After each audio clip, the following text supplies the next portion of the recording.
Olá, galerinha, tudo bem com vocês? Espero que vocês estejam bem, estejam se cuidando, estejam em casa, tá?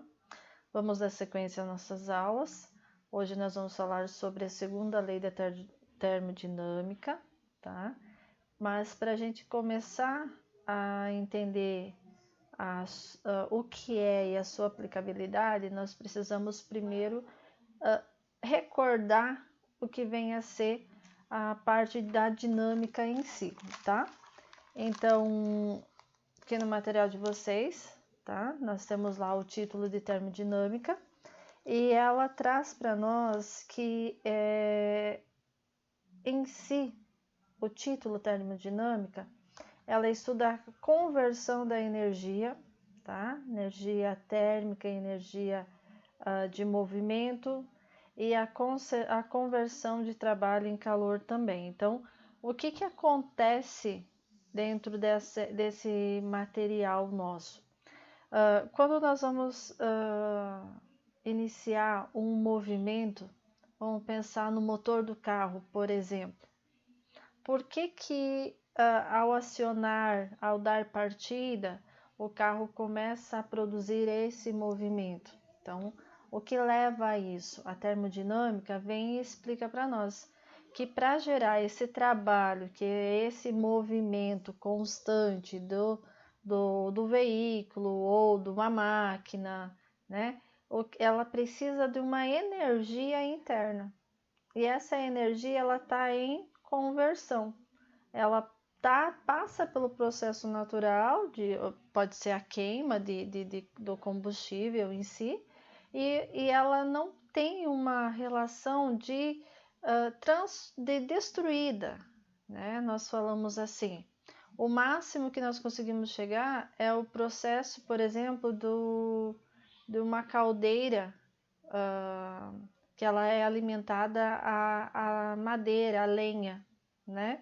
Então ela tem o processo de queima, tem a destruição da madeira, do objeto, mas não tem uma destruição da energia que ela está ali. Ela produz uma energia que vai gerar um trabalho, tá? Então esse trabalho, o que acontece? Vamos pensar no fogão a lenha, né? Algumas casas têm fogão a lenha, eu tenho forno, né? Muitas pessoas ainda utilizam o forno abastecido a queima da madeira. O que acontece com essa queima? Ela vai gerar uma energia, né? Se você tiver um acionamento de capitalização desse movimento de agitação de moléculas, você vai conseguir produzir um movimento. Se ela é usada apenas para aquecer a parte superior do fogão para o cozimento do alimento, para esquentar a água numa chaleira ou algum alimento dentro de panela e tudo mais, ela não tem essa captação de energia. Então, todo esse processo de queima dessa madeira, ela é liberada, tá? Então, a gente vai tentar entender um pouquinho mais esse processo, como ela se dá, tá? A nossa apostila começa dizendo que a lei da termodinâmica estabelece que a energia nos processos naturais deve ser conservada, tá? Ou seja, a energia não é criada nem destruída nas transformações termodinâmicas. Então, nós não conseguimos visualizar isso, nós subentendemos alguns fatos, mas nós não conseguimos visualizar no total. Por quê? Porque acontece algumas situações que ela pode ir e vir, mas aí nós vamos ter que avaliar todo o processo, tá? Então, nós não diz respeito à primeira lei a possibilidade de ocorrência de determinados acontecimentos. Então, vamos supor, quando você abandona uma bola, né, uma bolinha, ela fica quicando em determinadas situações, né? Vários kicks ela vai dando, até que ela pare. Essa é uma situação espontânea que acontece em decorrência do tempo e a partir do momento que a bola quica, ela volta numa altura um pouquinho menor, tá? Quer dizer que ela está cedendo energia, ela está recebendo uma impulsão, vamos dizer assim, gravitacional, uma impulsão do atrito com o ar e tudo mais. Então, isso é um movimento espontâneo. Ela vai acontecer isso naturalmente. Se nós fôssemos fazer o trabalho inverso, imaginar a bolinha pequenininha e tendo maior quantidade de energia para que ela aumente o kick, tá? Nós vamos estar fazendo uma reversibilidade e ela não vai ocorrer de forma espontânea, a não ser que eu lance maior energia nela, né? A partir do momento que eu desprezo toda a consistência do ar e essa bola quica em alturas sempre constantes, quando ela vai fazer o trabalho inverso, ela vai fazer da mesma maneira, tá? Então, essa é a relação que nós vamos estar estabelecendo aqui. Nós vamos estar conseguindo entender um pouquinho desse processo de concessão de energia, que a nossa energia é o que impulsiona o trabalho, né? O trabalho é todo o movimento gerado a partir de um impulsionamento, a partir de uma energia. Então, nós temos uma relação direta entre energia e trabalho, ok? A segunda lei da termodinâmica, para nós, ela estabelece que os processos naturais possuem um sentido preferencial para ocorrer, tendendo sempre para um estado de equilíbrio. Vários enunciados dessa lei foram introduzidos dentro da física, porém, a de Clausius, tá, e Kelvin Planck foram as que mais chegaram a um ponto de exatidão com aquilo que a física determina hoje, tá? Segundo então Clausius, não há nenhum processo onde o único efeito de energia térmica seja o de transferir energia de um corpo frio para outro quente. Então imagina você estar com um objeto quente, né, e colocar sobre uma superfície fria. Esse contato, essa transferência de energia que vai haver de um corpo para outro, ela vai ser de forma natural do corpo quente para o corpo frio, né? Então, isso é natural. Isso a gente sabe que é natural.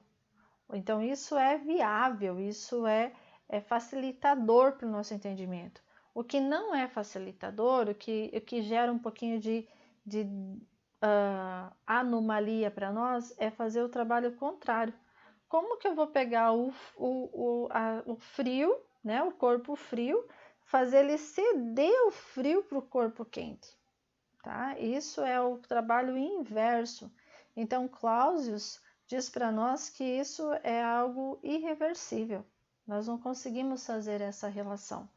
Nós conseguimos sim pegar o calor de um aquecimento de um pano quente, vamos aquecer um pano no vapor da chaleira ou envolto a uma panela, aquecendo ele, e colocar próximo ou em contato com um cubo de gelo.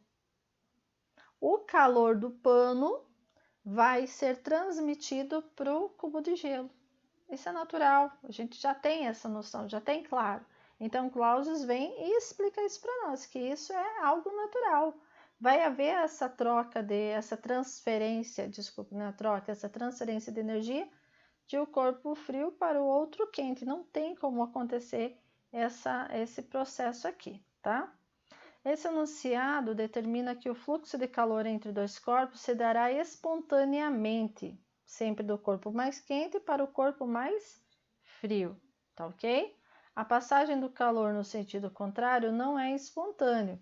A gente argumenta que isso pode acontecer sim, tá? Então, os físicos buscam entender esse lado de acontecimento, mas ele diz que isso não é espontâneo, que isso foge ao normal imposto pela natureza, tá? E quando a gente fala de física, nós falamos do meio natural. Nós buscamos informações daquilo que acontece espontaneamente no meio natural. Então, nós temos que buscar também compreender aquilo que não é uma regra, ele foge à regra, tá? Esse enunciado determina que segundo Kelvin Planck, então a outra ideia gerada a partir daqui, tá? Ele diz que é impossível que uma máquina térmica, operando em ciclos, tenha como único efeito a extração de calor de um reservatório e a execução do trabalho integral dessa quantidade de energia. Kelvin vem para nós e ele tenta explicar como, por exemplo, vamos imaginar uma máquina a vapor, vamos supor uma caldeira, né? Uma caldeira de recapagem de pneu, por exemplo, que ele precisa estar a uma temperatura altíssima para poder trabalhar com a borracha, né? Então, precisa ser elevado uma temperatura bem grande. E Kelvin vem e diz para nós que nem toda essa energia que é produzida, ela é aproveitada, tá? Então, ele vem e diz para nós que não tem-se um reservatório para você armazenar essa energia e quando você quer, você vai lá e pega. Por exemplo, da caldeira, ela precisa ter um escape. A partir do momento que eu consigo armazenar a energia ali interna, as moléculas agitam, eu faço o movimento necessário para o trabalho, o excesso ele é dispensado. Tá? Então, nós vamos ver depois em questão de fórmulas como que acontece essa dispensa de material.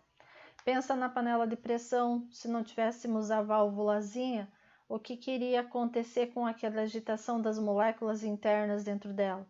Ela ia superaquecer e de repente, pó, explodir, né?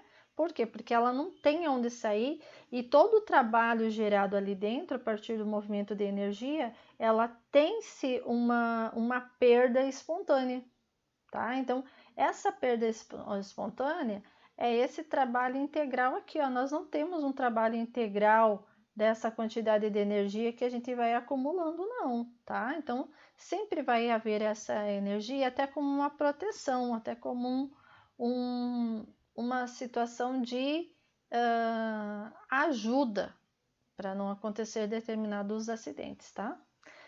Esse enunciado determinado por Kelvin Planck, aqui também, ele diz para nós que o rendimento desses ciclos de trabalho da máquina térmica, por exemplo, ele vai ser sempre inferior, tá, a 100%. Nós não temos nenhuma máquina eficaz que ela produz 100% de trabalho. Tá? A energia não é transformada em trabalho 100%, ela vai haver sempre essa perda. Então, quando falar nessa questão de rendimento, sempre lembra da panela de pressão. Por que a válvula da panela de pressão ela tem uma saidinha que aquele vapor começa a sair dali? Tá? Ela precisa tirar esse vapor precisa sair dali. Por quê? Porque senão o acúmulo de trabalho interno vai gerar uma pressão muito grande, tá? E quanto maior a pressão, maior a intensidade de movimento da agitação das moléculas e maior perigo de acontecer algum acidente, tá? Ok? Aqui tem algumas informações de saiba mais, ok? Algumas curiosidades, tá? Que traz aqui para nós é bem interessante também, tá? A lei zero, então aqui a gente tem uma outra lei, nós falamos da primeira lei e da segunda lei, mas nós temos uma lei zero. Essa lei zero, ela trabalha com a relação de equilíbrio térmico entre dois corpos mais um terceiro corpo. Então, a partir do momento que eu coloco em contato dois corpos e eles geram entre si a troca de calor, se eu colocar um terceiro corpo, vai acontecer também essa troca de calor. Então, eles vão entrar em equilíbrio térmico, tá? Então, o terceiro corpo, ele vai, se ele tiver uma temperatura maior, né, ele tiver uma quantidade maior de calor, ele vai ceder calor para esses outros dois. Se ele tiver com uma temperatura menor, ele vai ganhar calor desses outros dois corpos, tá? Então, vai sempre buscar um equilíbrio entre eles, tá ok? Como a segunda lei da termodinâmica estabelece que os processos naturais têm sempre um sentido preferencial de realização, podemos concluir que isso caracteriza o fato de esses processos serem irreversíveis, tá? Então, é isso que nós colocamos agora. O que vem a ser irreversível? Vamos imaginar um processo que, por mais que a gente resfrie, não volta ao normal. Vamos pensar, vou lá na cozinha de novo, pensar lá para a cozinha, né? Sem dizer, prof, você está em casa só pensando em cozinha, né? Mas vamos pensar no milho de pipoca, né? Eu aqueço uma panela com óleo, ou quem coloca manteiga, né? Também, cada um tem a sua preferência. Eu aqueço ele e coloco o milho ali dentro. A transferência de calor da chama para a panela, da panela para o óleo ou para a manteiga, tá? Ele vai fazer com que internamente ao milho as moléculas comecem a se agitar. Ela vai agitando, agitando, agitando, agitando, agitando, agitando. Como não tem uma válvula de escape, ela vai estourar. Por isso que a gente diz, vamos estourar a pipoca, tá? Então eu estourei a pipoca. A panela recebeu energia da chama, o óleo recebeu a energia da panela e transferiu a energia para o milho da pipoca.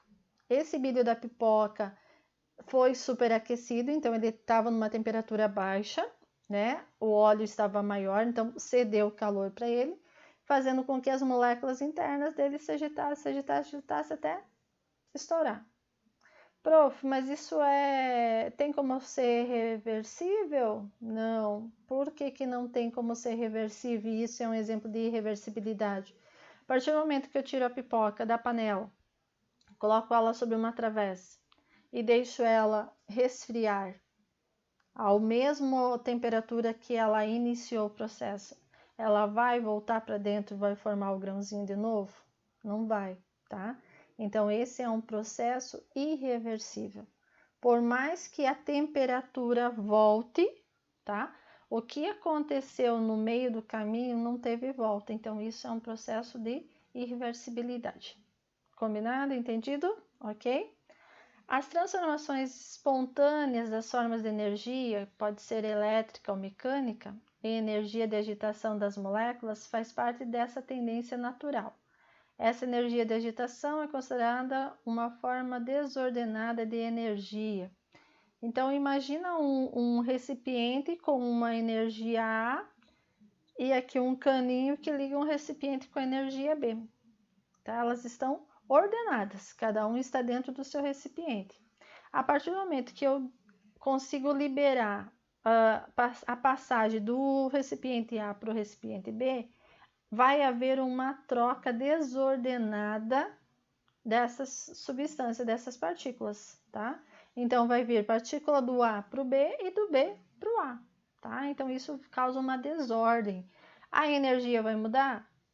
Só vai mudar se eu tiver uma mudança brusca de temperatura, senão elas vão continuar tendo a mesma concentração de energia, só que elas vão ocupar campos diferentes, tá? Elas vão ocupar territórios diferentes, recipiente diferente, mas a energia vai ficar ainda ali dentro, vai estar conservando o processo de energia, tá ok?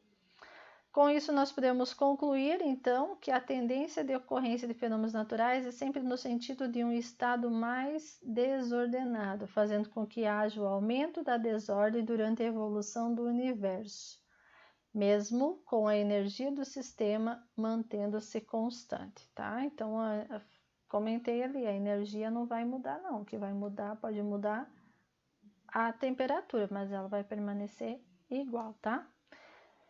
Para isso, tá? Nós falamos de que a característica dessa desordem do universo, tá? Então, a característica essa agitação entre as moléculas se dá desordenadamente, nós conhecemos como o título de entropia, tá? Que é uma propriedade da termodinâmica. Nós não vamos entrar em mérito da entropia porque ela trabalha com integral, tá? Aquele S grande assim. Então, essa parte de integral, somente quem vai seguir campo físico, tá? É que vai estudar para frente lá na universidade, ou ainda em algum segmento de disciplinas que vocês vão fazer algum cursinho, algum curso que vai determinar com termologia, tá? Com calor, vocês vão estar estudando a entropia mais aprofundada, tá? Mas ela diz para nós assim que ela é uma propriedade, né? Cujo valor aumenta quando a desordem nos fenômenos naturais aumentam também, tá? Então, essa variação de entropia, o nosso ΔS dentro da termodinâmica, ela é igual à razão, tá? A razão é a divisão, então aqui, ó, o nosso Q que vai continuar sendo a quantidade de calor, dividida pela temperatura absoluta, tá ok?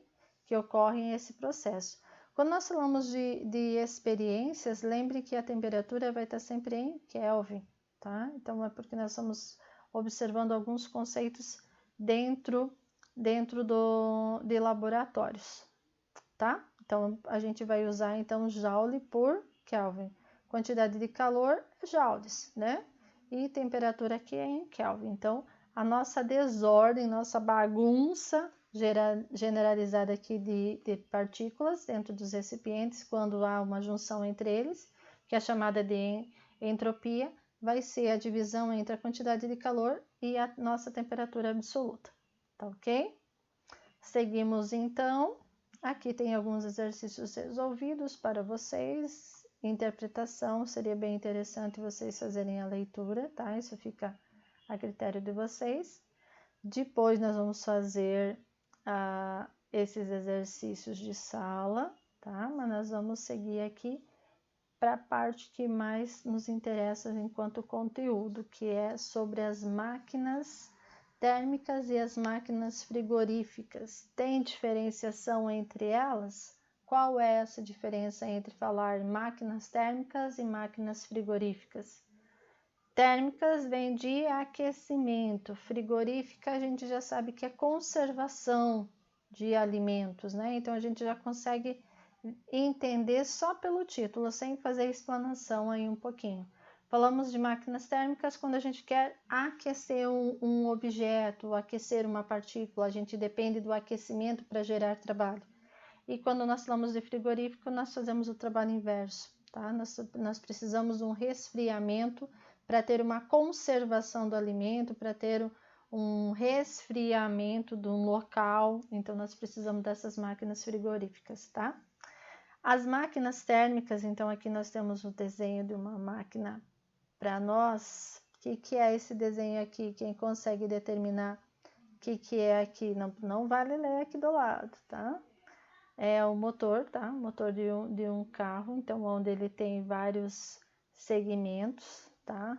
Tem alguns vídeos na internet bem legal que explicam motores, então aí quem gosta dessa parte de mecânica automotiva, até para compreender a questão dos motores, que é um motor 1.0, 1.4, 1.6, 1.8, 2.0, 4.0, né?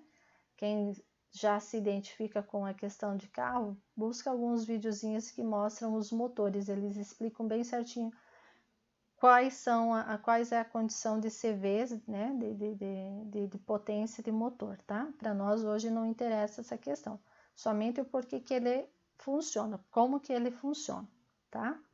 As máquinas térmicas, elas são dispositivos que transformam o calor em trabalho, tá? Então, esse calor, por que você já se fez a pergunta? Hoje não, porque vocês já são mais adultos, né?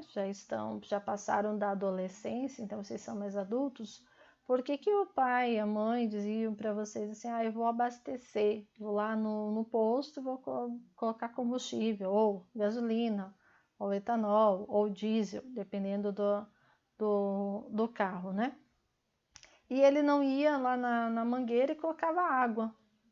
Por que tinha que ser esse determinado combustível e não poderia ser água, já que você ia encher o tanque? Encher o tanque, aquele reservatório, com aquele líquido que precisa para o carro funcionar, por exemplo, né? Hoje nós já temos a presença dos carros hídricos, né? Mas não é uma intensidade muito grande ainda, né? Mas por que isso acontece? porque nós estamos falando de uma transformação de calor em trabalho. E quem que vai gerar calor no nosso caso, da parte líquida, é a explosão da combustão de um determinado líquido, de uma determinada substância, tá? E quando nós falamos do carro, é o aquecimento, a queima da gasolina, é a queima do etanol, é a queima do diesel. Dependendo da substância, vocês sabem que ela tem maior e menor eficácia. 1 litro de gasolina não tem o mesmo rendimento que 1 litro de álcool, né? O álcool, ele tem uma queima mais facilitada, vamos dizer assim, do que a gasolina. Então, entre você optar no rendimento de 1 litro de álcool e 1 litro de gasolina, a gente sabe que o litro de gasolina vai render quilômetros a mais do que o litro de álcool, tá? Não estou falando de questão financeira, estou falando da queima de combustão, tá ok? A maior temperatura corresponde à fonte quente da máquina e a menor temperatura corresponde à fonte fria, tá? Então, nós vamos ter uma relação de ceder calor, tá? Nós vamos falar em fonte quente e fonte fria. A fonte quente nossa vai ser o QQ, tá? E a fonte fria vai ser o QF. Então, já vai memorizando aí que nós vamos estar observando. Um exemplo de máquina térmica que está presente em nosso dia a dia são os motores dos carros. Aqui nós temos uma representação desse motor, só que fisicamente, tá? Para você conseguir entender o que acontece dentro dele. Quando nós falamos de fonte quente, nós estamos falando de QQ, tá? Então, olha aqui o QQ e a fonte fria, o QF. E aqui o nosso motor. Então, ele é aqui que vai gerar o trabalho, tá? O que acontece, então, na nossa fonte quente aqui, ó? A máquina térmica apresentada ao lado, que é essa projeção aqui da máquina, recebe cada ciclo uma quantidade de calor da fonte quente, transforma uma parte dele em trabalho, tá? E rejeita uma quantidade que vai ser transferida, chamada, tá, de parte fria. Então, o que acontece aqui? Vamos imaginar o carro sendo acionado, tá? Vou lá, dei partida no carro, tá? Ou na moto, que eu tô vendo que muitos estão andando de moto da turma, né? O que acontece em si? A partir do momento que a explosão, né, a primeira queima do combustível em si, ele vai gerar uma energia que vai vir até o motor e vai acionar as turbinas aqui do motor. Vamos dizer assim, vamos chamar de turbina. São as engrenagens que vai gerar o movimento, tá? Então, ela vai começar a fazer um movimento acelerado, que quanto mais aceleração, maior é o trabalho, maior vai ser a velocidade depois, tá? Esse trabalho vai ser liberado em forma de movimento, ok? Então, ó, queima de combustão, vai vir, vai acionar o nosso motor e ele vai liberar o trabalho. Nosso trabalho aqui em forma de movimento, ok? Só que nem tudo que ele queima vai vir direto para o trabalho. Percebam que quando o carro está ligado e você está com o pé no freio ou com o freio de mão puxado ou com o pé lá na embreagem no freio ao mesmo tempo, por exemplo, num carro manual, ele não sai do lugar. E o que acontece com essa energia? Se não tiver uma saída, ela vai acumulando, vai acumulando, vai acumulando, acumulando. Lembra da panela de pressão? Né? Se ele ficar acumulando por muito tempo, ele vai estourar, ele vai explodir. Então, aqui nós temos uma saída de energia, de sobra de energia aqui, tá? Então, essa aqui é a nossa saída, que vai ser chamada de fonte fria, tá? As fontes frias, deixa eu erguer mais, senão vocês vão acabar não enxergando aqui. As fontes frias, tá? Comuns são o ar atmosférico e a água dos mares e rios, ok? Então, mais prático para nós, tá? A fonte quente varia de acordo com a máquina térmica utilizada. Na máquina a vapor é a caldeira, nos motores a explosão. como utilizamos em carro, aviões, motocicletas, é a câmara de combustão. Então, nós temos aqui uma câmara que ele vai gerar combustão. Então, ele vai acionar e esse movimento vai estar processando e criando essa energia, vai ser transformada em trabalho, tá? Certo? Vai depender, então, de acordo com a quantidade de queima para a geração de movimento, tá ok?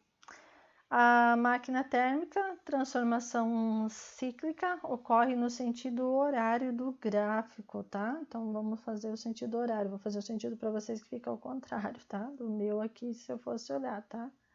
Ok? E quando nós não conseguimos fazer por cálculo em si, nós podemos trabalhar na forma de gráfico, tá? Nós conseguimos relacionar o gráfico com o volume. Então, depois a gente vai ver qual que é a relação numericamente, né? A projeção da área do gráfico numericamente é a área de trabalho que nós vamos estar desenvolvendo, tá?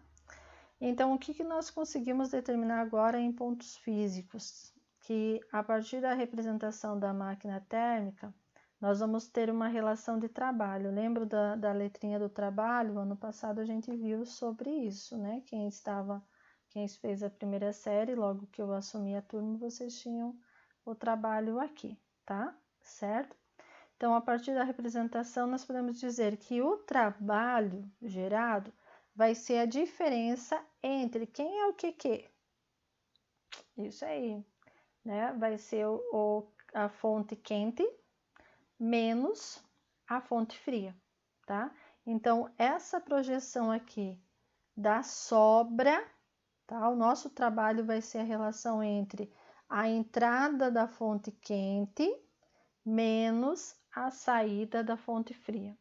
Essa diferença entre a entrada e a saída é o nosso trabalho, tá?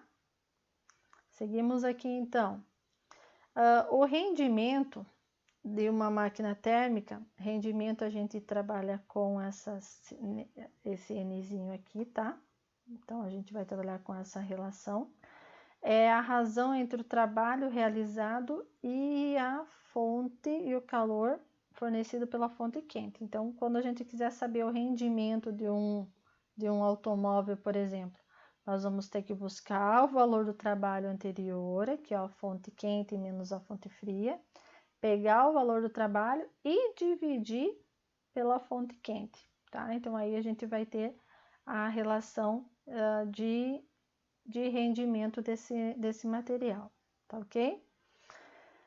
Como a gente sabe que o trabalho é fonte quente menos fonte fria, nós podemos substituir a nossa letrinha de trabalho aqui por esse valor. E aí algumas pessoas perguntam como que a gente chega de que, né? Fonte quente menos fonte fria dividida pela fonte quente, nós chegamos em 1 menos essa relação. Isso aqui é o trabalho de separação de fração, tá? Então, fonte quente dividida pela fonte quente menos fonte fria dividida pela fonte quente. Quando nós dividimos um valor por ele mesmo, nós encontramos o valor 1. Então, o rendimento, quando você tem o trabalho pronto, você pode só dividir pelo valor da fonte quente. A partir do momento que você não tem o valor do trabalho e não consegue definir ele antes, tá? Você pode vir e aplicar direto aqui, ó, tá? Rendimento é igual a 1 menos fonte fria dividida pela fonte quente, tá? Vai virar fração, vai trabalhar com mínimo múltiplo comum e tudo mais, tá? A partir dessa relação, nós podemos concluir, então, que nenhuma máquina, ela é 100% utilizada o seu material de fonte quente. Então, olha só, eu não consigo dizer para vocês, em hipótese alguma, que toda a nossa energia gerada a partir da combustão, a partir da queima de fósseis, a partir de qualquer realização de movimento de energia, produção de energia, ela vai ser 100% gerada em movimento para o trabalho, tá? Então, ela não vai acontecer isso, não. Ela vai ter sempre a saída, que é a nossa fonte fria, tá? principalmente quando se fala do vapor, tá? Nas caldeiras. O navio a vapor, antigamente, lembra do filme do Titanic? Lembra? Se vocês lembram da hora que estava acontecendo conseguiram visualizar, tem o que vai ser batida no iceberg. O que aconteceu com o capitão? Ele disse o que para a tripulação? Tá? Aumente a intensidade de calor, tá? Então, abre-se naquela cena, abre-se as portas dos recipientes onde está sendo feita a queima do material, da madeira ou do próprio carvão em si, e aí o pessoal joga mais lá dentro para que aquilo aqueça cada vez mais, porque quanto maior a produção de energia, maior a geração de energia, maior vai ser o movimento, maior vai ser o trabalho, então a velocidade dele se intensificava, tá? Então tem essa partezinha do filme que seria bem interessante, se a gente tivesse em sala, nós poderíamos assistir só esse pedacinho para poder relacionar e entender isso aqui. E lá mostra o escape da fonte fria também, tá? Também mostra o vapor sendo liberado, tá?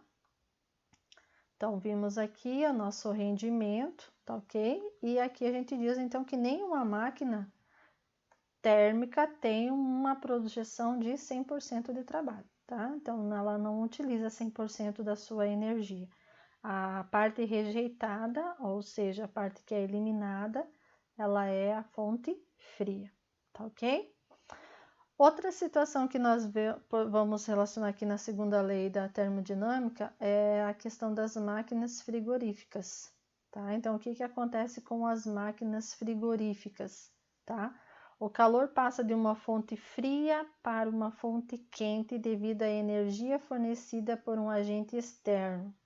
Isso quer dizer que o calor não flui espontaneamente. O que mais você usa em casa que consegue visualizar essa relação de troca de calor, em que o ambiente recebe uma fonte fria?